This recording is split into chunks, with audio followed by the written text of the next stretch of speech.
जी, मैं 10th के बच्चों को मैथ्स की ट्यूशन पढ़ाता हूँ और सबको एक ही ऐप डाउनलोड करने को बोल रहा हूँ, स्प्रिंट ऐप। इसको अनअकैडमी वालों ने बनाया है और उन्होंने हर लेसन को छोटे-छोटे हिस्सों में तोड़ दिया है, जिसको बच्चे आसानी से पढ़ भी सकते हैं। फिर उसके बाद ही वो क्वेश्चन एक ही आयरन है, तो मैं क्या करूंगा यहाँ पर। सो हाय एवरीवन, अगर मैं आज आपसे ये कहूं कि ये जो आपकी सबसे बड़ी प्रॉब्लम है ना, क्या ये केमिकल इक्वेशंस को बैलेंस करने की, अगर आज आपने इस पूरी वीडियो को देख लिया, 15 से 20 मिनट आपने अगर ढंग से देख लिए ना, तो आप कोई भी केमिकल इक्वेशन हो, चाहे कितनी बड़ी हो कितनी टफ हो, उसको 30 सेकेंड्स या फिर ज्यादा से ज्यादा 1 मिनट के अंदर बैलेंस कर पाओगे। तो आपको यकीन होगा। सुनने में थोड़ा अजीब सा लग रहा होगा यार प्रशांत भैया, ये केमिकल इक्वेशंस को ना हम बैलेंस करने में हमसे हो ही नहीं पाता, बहुत मेहनत करी बट फिर भी नहीं हो पाया, स्कूल में भी समझ नहीं आ रहा, कोचिंग में भी समझ नहीं आ रहा। ऐसी क्या शॉर्ट ट्रिक है? शॉर्ट ट्रिक है, समझाता हूं। पूरी इक्वेशंस को हम बैलेंस करेंगे, छोटी इक्वेशन से लेकर बड़ी इक्वेशंस तक आज सारी बैलेंस कराना सिखा रहा हूं। काफी टाइम बाद एक साइंस की वीडियो आप सभी के लिए लेकर आया हूं, तो आपसे बस एक रिक्वेस्ट है, सबसे पहले तो अपना जोश लेवल कमेंट में लिख देना। जोश कितना है आपका? है 100% जोश है भी या नहीं है? पढ़ना है भी या नहीं है? जोश लेवल जरूर लिखना। और मैं स्टार्ट कर रहा हूं, चीजों को बहुत ध्यान से सुनना, मजा आएगा। 15 मिनट के अंदर एक बहुत बेहतरीन कॉन्सेप्ट हम जानने जा रहे हैं। चलिए तो फिर फटाफट से शुरू करते हैं विद जोश मीटर। जोश मीटर भैया हमारा सबका 100 रहना चाहिए। जिसका जोश मीटर 100 नहीं हुआ फिर मजा नहीं आता उसको पढ़ाने में यार, है ना? जोश तो होना चाहिए अंदर से। चलो भाई, तो देखो, हमने एनसीईआरटी जो हमारी किताब है, एनसीईआरटी में इक्वेशंस को बैलेंस करने का सबसे बेहतरीन तरीका क्या है? वैसे आपने मेरी एक वीडियो भी देखी होगी, केमिकल रिएक्शन एंड इक्वेशन वाली। 2 घंटे के अंदर पूरा चैप्टर खत्म करा रखा है और उस पर शायद 1 मिलियन व्यूज हैं। बहुत स्टूडेंट्स ने देखा है पिछले साल, उसी वीडियो को पढ़ के स्टूडेंट्स ने साइंस के अंदर बहुत अच्छा स्कोर करा है। तुम भी देख लेना, लिंक डिस्क्रिप्शन में दे दूंगा।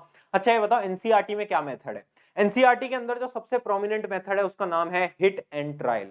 चाहे तुम सीबीएसई के हो, आईसीएसई के हो, किसी भी बोर्ड के हो, सबसे ज्यादा मेथड जो स्कूल वाले भी प्रैक्टिस कराते हैं वो है hit and trial method. But मैं तुम्हें एक चीज बताना चाहता हूं, हिट एंड ट्रायल मेथड सब इक्वेशंस पे वैलिड नहीं होता। जैसे कि एक देखो, एक सिंपल सी इक्वेशन है, इस पे तो हिट एंड ट्रायल हो जाएगा। कैसे? देखते हैं। हम क्या करेंगे, हम देखेंगे ये हमारे होते हैं रिएक्टेंट्स और ये होते हैं हमारे प्रोडक्ट, ये आपको पता ही होगा। अब देखो मैं क्या करूंगा ना, मैं बेसिक से स्टार्ट करूंगा। मुझे पता है यहां पर 2 ऑक्सीजन है और यहां पर 1 है, तो मुझे इस पूरी इक्वेशन को 2 से मल्टीप्लाई करना पड़ेगा, हाँ या ना? हाँ। बट फिर मैंने देखा यार, अब ना 2 कार्बन भी हो गए। हाँ यार भैया, 2 कार्बन तो हो गए। अब अगर यहां पर 2 कार्बन है तो भैया यहां पे भी 2 कार्बन जोड़ने पड़ेंगे, हाँ या ना बोल यार? हाँ या ना बोल? हाँ भैया, बात तो आपकी सही है, 2 कार्बन तो जोड़ने पड़ेंगे तभी तो मजा आ पाएगा। तो हमारी फाइनल इक्वेशन क्या बन गया? 2C+O2 = 2CO, है ना? ये कार्बन मोनोऑक्साइड होता है, आपको पता ही होगा। बहुत सिंपल थी। हिट एंड ट्रायल से 30 सेकंड के अंदर हो गया। क्यों? क्योंकि क्वेश्चन आसान था। बट हमारे बोर्ड के एग्जाम में सारे क्वेश्चन आसान थोड़ी ना आएंगे, बेवकूफो। देखो, एक क्वेश्चन तो आता ही है पक्का बैलेंसिंग का, अभी आपको दिखा भी देता हूं, है ना? अब थोड़ा सा कॉम्प्लेक्स क्वेश्चन की तरफ चलते हैं हम। देखो क्वेश्चन बड़ा हो गया, क्वेश्चन हो गया बड़ा। एक बार जल्दी से फटाफट से इस क्वेश्चन को खुद से सॉल्व करो। खुद से सॉल्व करेंगे सभी के सभी स्टूडेंट और मुझे बताएंगे कितने लोगों का ये हो पा रहा है या नहीं हो पा रहा है। जल्दी से एक बार ट्राई करो। Fe+H2O, Fe3O4+H2, जल्दी से एक बार सॉल्व करें, एक बार ट्राई करो। हिट एंड ट्रायल से ट्राई करते हैं, ठीक है? फटाफट से मेरे साथ साथ ट्राई करते रहना। अब मैं क्या करूंगा, मैं देखूंगा यहां पर, देख यार 3 है, यहां पर क्या है? 3 है, क्या? आयरन। 3 आयरन है, पर यहां पर तो एक ही आयरन है। तो मैं क्या करूंगा, यहां पर 3 से मल्टीप्लाई, हाँ या ना बोल यार? हाँ या ना बोल मित्र? बिल्कुल यार भैया, बात तो आपकी सही है। आगे देखते हैं। आगे मैंने देखा तो मुझे एक चीज पता चली, भैया यहाँ पर ऑक्सीजन तो यार मेरे बेचारे 4 हैं, बट यहां तो मेरा ऑक्सीजन एक ही है। तो मैं क्या करूंगा, इस पूरी टर्म को 4 से मल्टीप्लाई कर दूंगा, हाँ या ना बोल यार? क्लियर है?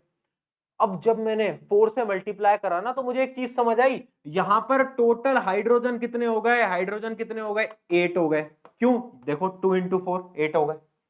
बट वहां पर तो हाइड्रोजन केवल 2 ही है, 2 ही है।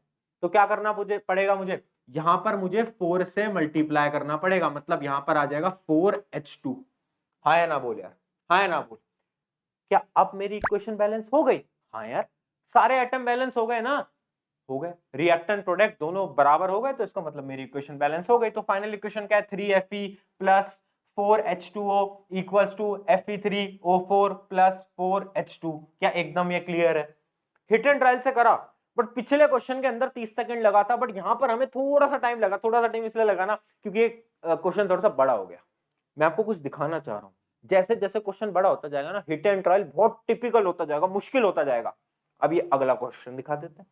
अगला क्वेश्चन भैया और बड़ा हो गया। यार प्रशांत भैया क्या कर रहे हो, बड़े से बड़ा क्वेश्चन देते जा रहे हो। चलो एक बार तुम इसको सॉल्व करो।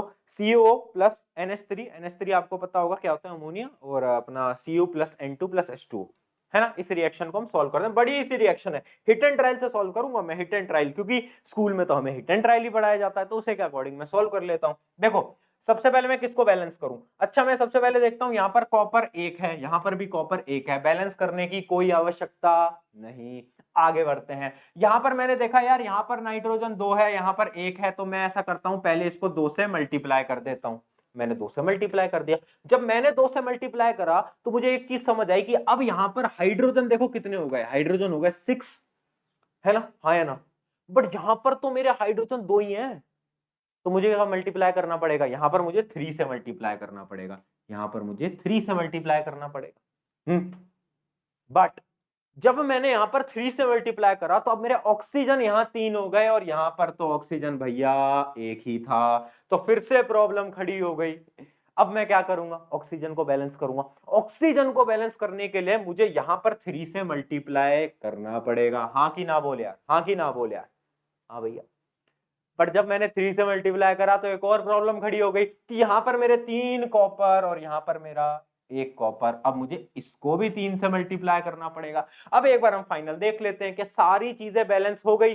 3 कॉपर 3 कॉपर, 3 ऑक्सीजन 3 ऑक्सीजन, यहां पर कितने हैं, 6 हाइड्रोजन 6 हाइड्रोजन, 2 नाइट्रोजन 2 नाइट्रोजन। हाँ जी भैया बिल्कुल इक्वेशन हो गई है बैलेंस, बट समय बहुत लगा, टाइम बहुत लगा।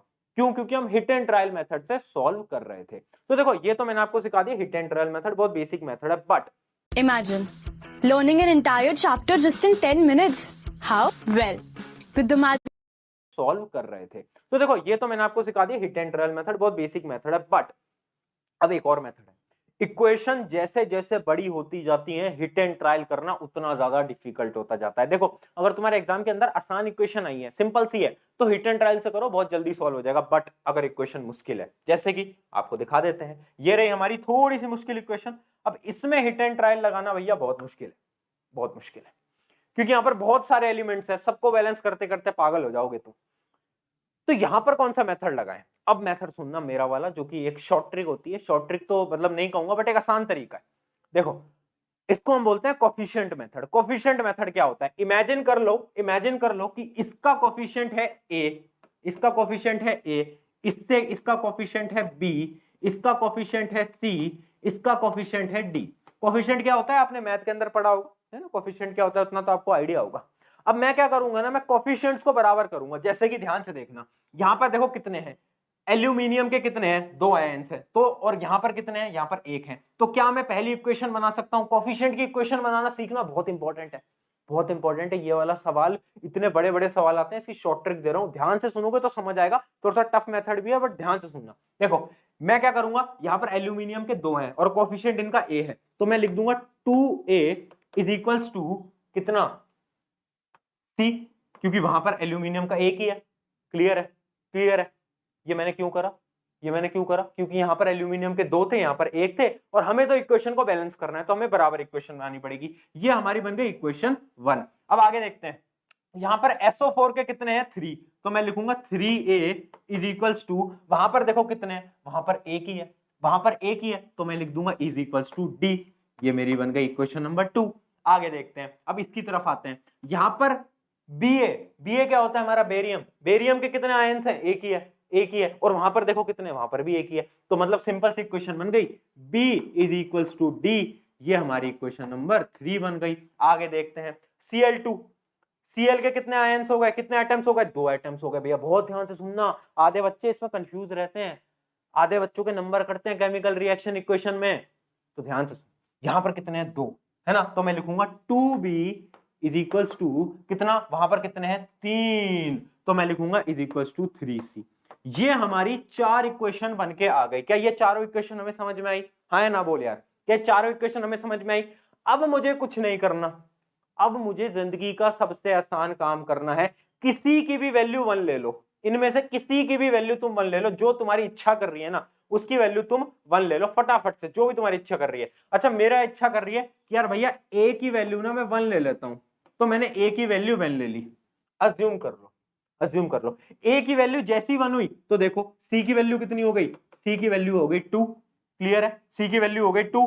अब देखना ये क्या था हमारा, ये था हमारा d, d की वैल्यू कितनी हो गई, d की वैल्यू कितनी हो गई 3 थी, तो d की वैल्यू हो गई हमारी 3। और थर्ड इक्वेशन से हमें पता था ये हमें पता था या नहीं पता था, ध्यान से देखो, हाँ b इक्वल्स टू डी, तो b की वैल्यू भी कितनी होगी 3। तो अब हमारे पास डायरेक्टली चारों कोफिशिएंट्स निकल आए, चारों कोफिशिएंट्स निकल आए, मतलब अब तुम्हें कुछ नहीं करना है, इन सब की वैल्यू बस पुट कर देनी है। यहां पर आ जाएगा 1 और यहां पर आ जाएगा c, कहां पर था c, यहां पर था, यहां पर आ जाएगा 2, यहां पर आ जाएगा 3 और यहां पर आ जाएगा 3। ये हो गई पूरी इक्वेशन बैलेंस। अब देखो थोड़ा सा टफ प्रोसीजर है, बट मैं इसको आसान इसलिए मानता हूं क्योंकि इसमें गलती होने की चांसेस 0.1% से भी कम है। हिट एंड ट्रायल से बहुत बार ऐसा होता है ना, कुछ एटम्स को हम भूल जाते हैं कि इसे भी बैलेंस करना था, और वहां पर जब हम बैलेंसिंग भूल जाते हैं ना तो बहुत बड़ी प्रॉब्लम क्रिएट होने लगती है। तो इस वजह से ये वाला मेथड, जब भी इक्वेशन बड़ी आ जाए, इस वाले मेथड से सॉल्व करना बहुत सिंपल, आसान और प्यारा मेथड है ना, बहुत प्यारा मेथड है। तो इसको फॉलो करो, बहुत अच्छा मेथड है। इसके एक और क्वेश्चन करा देता हूं, है ना, इस वाले क्वेश्चन को भी आप ट्राई करें जल्दी से फटाफट से, है ना, जल्दी आओ यार, पढ़ाई कर लिया करो थोड़ी बहुत, है ना।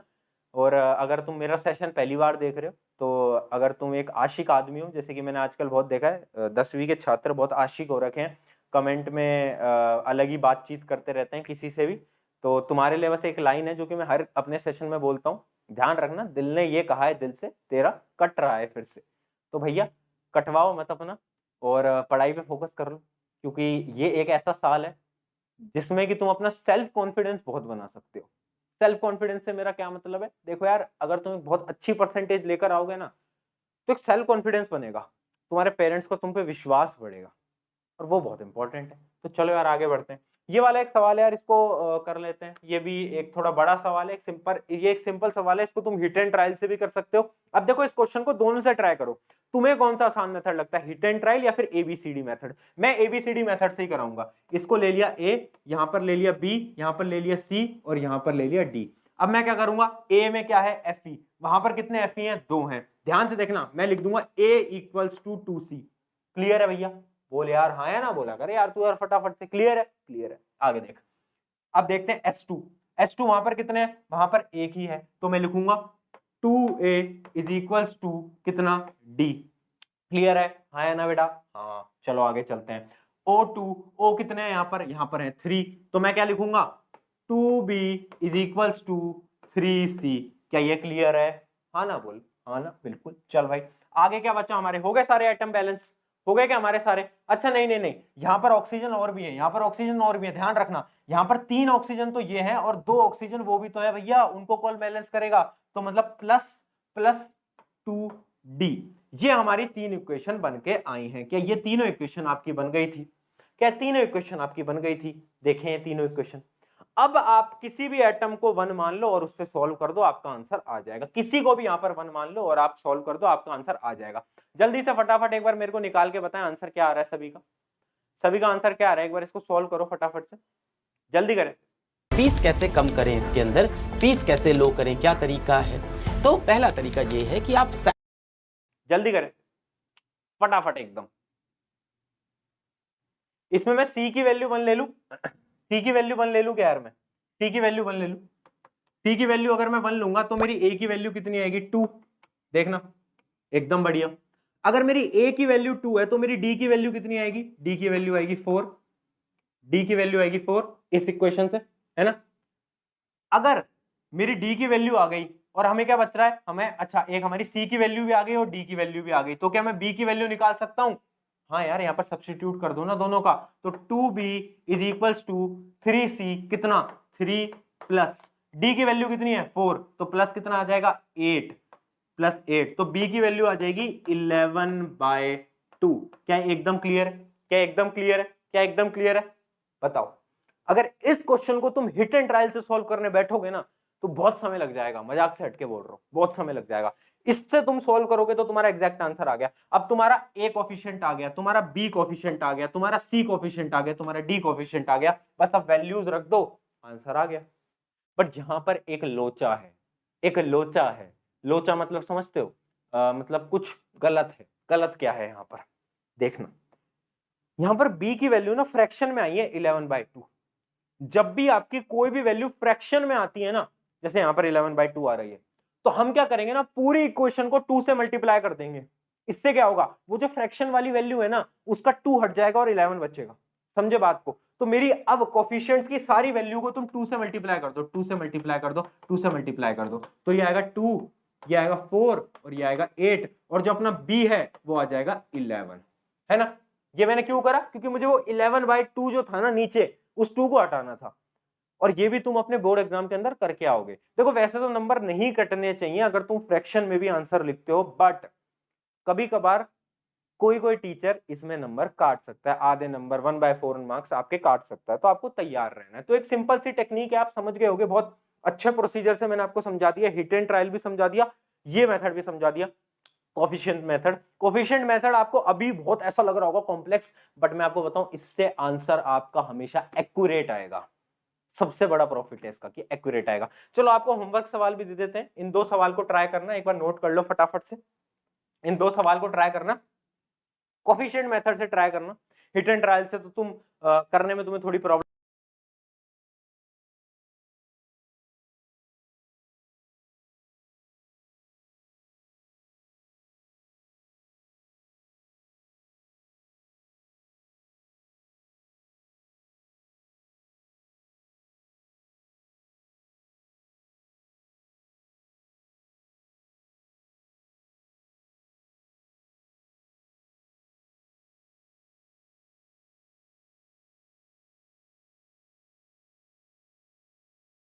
अभी